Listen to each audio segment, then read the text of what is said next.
For the past year, without mercy or even a hint of empathy, Donald Trump has repeatedly attacked refugees and immigrants. But it's worse than you think. On January 27th, 2017, on Holocaust Remembrance Day of all days, Donald Trump banned refugees from entering the United States. Refugees are welcome here, no hate. In the face of the greatest global refugee crisis since World War II, Donald Trump issued an executive order dismantling our historic protection of refugees.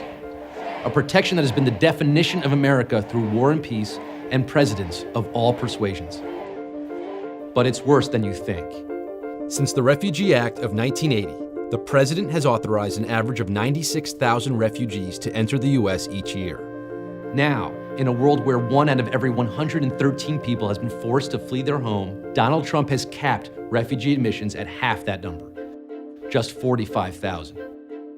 But it's much worse than you think.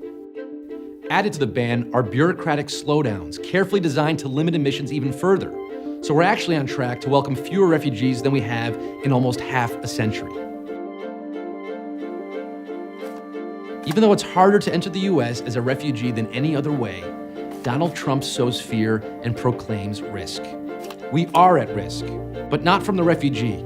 We are at risk of losing what America stands for. We are at risk of becoming a country that treats human beings like numbers. The president says these bans are temporary.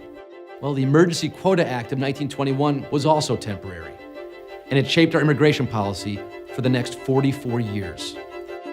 It is not only in the nature of Americans to help those denied the right to live because of their race or faith or sexual orientation. It is in the nature of the Jewish people, where the mandate to love the stranger is written in our deepest texts. So a year later, the fight goes on, in the courts and in the streets, opposing the dismantling of America's refugee program with every tool we have. We are joined by hundreds of synagogues, thousands of rabbis, and countless others, gathered in the name of the millions who seek sanctuary and safety, and a home. And in the end, it's not only about refugees, it's about who we are. Join us. It may be worse than you think, but it is not too late.